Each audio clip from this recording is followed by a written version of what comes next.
What is good, Ninja? OG over here from Player Essence, and welcome to another PE News video. Today, we have some awesome information for you guys, so let's go ahead and get right into it. So Sony has announced that the PlayStation 4 has sold 5.9 million units during the 2017 holiday period, and worldwide sales have topped 73.6 million units worldwide, and that is more than 55.9 million PS4 games were also sold as well. So the PlayStation 4 has topped 5.9 million units sold worldwide during the 2017 holiday season, which is massive for the company. Sony talked about this, and that takes place from November 20th to December 31st. So here are the key points from Sony, then we'll get into some quotes from some of the bigwigs over there. So more than 55.9 million PS4 games were sold during the 2017 holiday season in retail stores worldwide and through digital downloads on the PlayStation Store. The total is now up to 645 million copies cumulatively sold as of December 31st, 2017.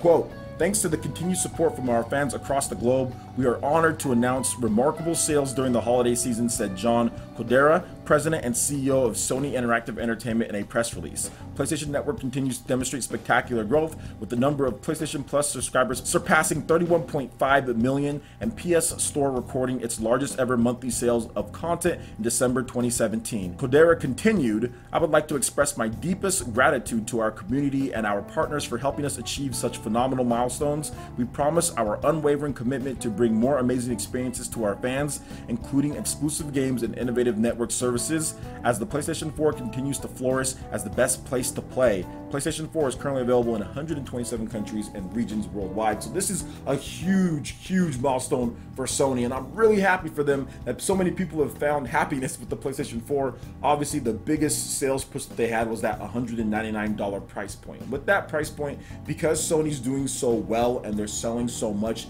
they can cut the price that much and take the hit on the hardware in order to just boost the sales, and hopefully they make that back through software sales, and it's looking like they're doing that as well. Plus, I saw that Sony sponsored one of the bowl games for college football, which is big business, by the way, to get your name sponsored on there. You got to pay quite a bit of money to have like the PlayStation whatever bowl, so that was cool, and they're doing really well, and that's good for them. I mean, I know this generation, I haven't been the biggest Sony fan, and I'll be the first person to admit that I really don't play the PlayStation 4 that much, although I have a ton of games and I played certain ones. I don't play it a ton just because all the stuff that they're doing doesn't necessarily appeal to me, but I'm more than happy for them as a business, as someone who owns a business as well. You always want to do the best that you can no matter what you do, and it's cool to see the video game industry continuing to grow and get bigger and better, and Sony's a part of that. They're fostering the growth with the cheaper price point. Heck, there's some people that can't afford a lot of games and stuff, and being able to have an entry price of $199 for someone who just wants to play Madden against their buddies or something like that,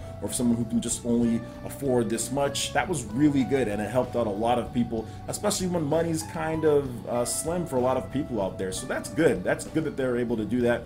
Microsoft as well getting into the fray in terms of the holiday sales. We still need to wait for their reports. We've heard about Nintendo, but it seems like all of the big three did really well this holiday season. They all sold millions of systems. They're all doing well and helping to foster the video game industry, and that's what's the most important thing, more so than anything. People like to turn these things into sales war of this console versus this console, and I'm just like, I don't care versus I don't care even more. All I want to see is that, you know, the systems do well and we continue to get great games, and it seems like people who are on PlayStation are happy and enjoying the content, so that's all that matters. So what do you guys think about the PS4's huge sales milestone here? Let me know your thoughts in the comment section below. All right, and moving to the next article here, we have a look into why NBA Playgrounds on the Nintendo Switch got its brand new enhanced edition that you can download for free right now if you already own the game. So NBA Playgrounds on the Nintendo Switch had, seriously, like the rockiest roads that we've seen for an independent game out there, or for a kind of independent game, not really,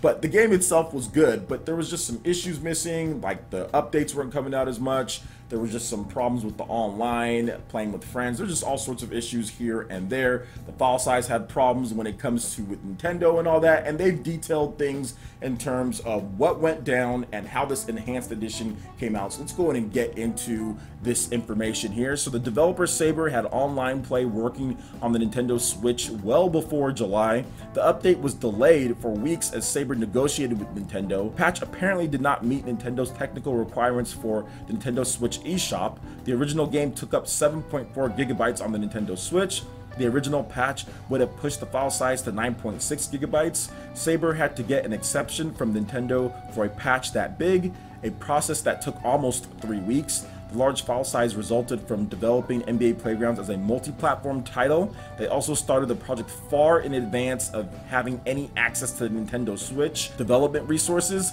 Saber was hoping to reduce the file size with the July patch, planning to cut it from 7.4 gigabytes to approximately 3.5 gigabytes.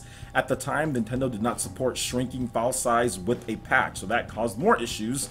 The enhanced edition of the game was Saber's resolution to this issue. The enhanced edition takes up 7.6 gigabytes instead of the original plan for 3.5 gigabytes. So let's talk about this just a bit, because there was a lot of issues with this and people were pitchforking already, and people were saying Nintendo's outdated online and they weren't getting the full picture as far as things go. And I think from both ends, obviously Saber is new working with Nintendo, they didn't know about the rules, and then from Nintendo's end, obviously making sure that people know about everything. Is just communication. That's just the one thing that communication could have been a little bit better, but overall I think it's worked out quite well when it comes to NBA Playgrounds on the Nintendo Switch. But one of the things that I wanted to highlight, I started this game far in advance of having any access to development resources for the Nintendo Switch, and this is an excuse that we see developers say all the time, but a lot of Nintendo fans are tired of hearing that, but it's the truth, okay? Nintendo truthfully got dev kits out like mid to late 2016. A lot of developers just didn't have dev kits in order to port their games fast enough, and that's the reason why you're seeing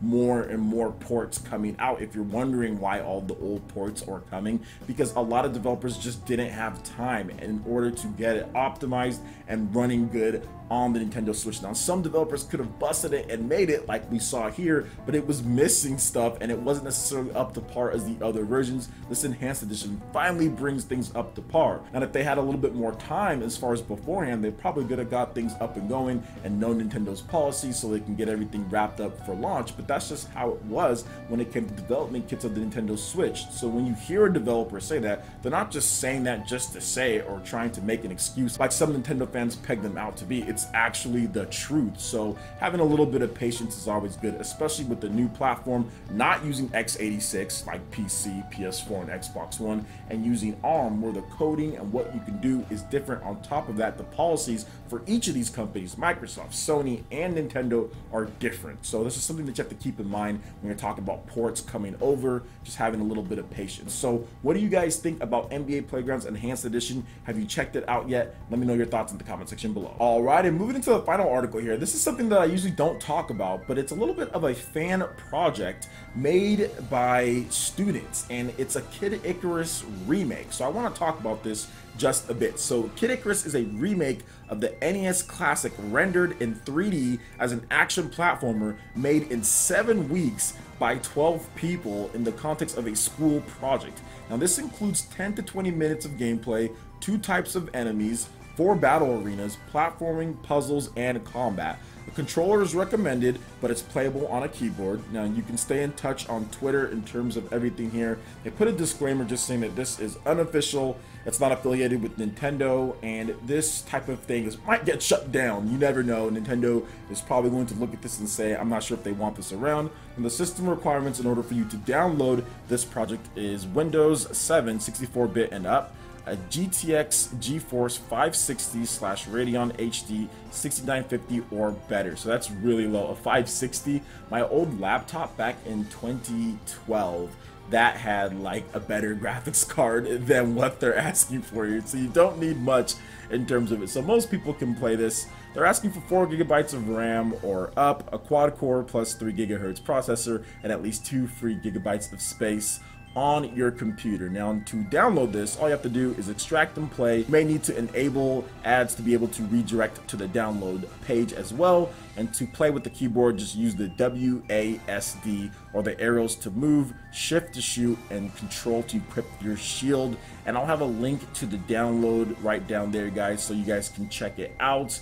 And yeah, it's one of those things to where, like I said, I usually don't look at things like this, but just to let you guys know, I absolutely love Kid Icarus. It's one of my favorite old school franchise that Nintendo had. I used to play Kid Icarus on my friend's Game Boy all the time, and I thought it was amazing, even though it was super hard, but I thought it was really fun.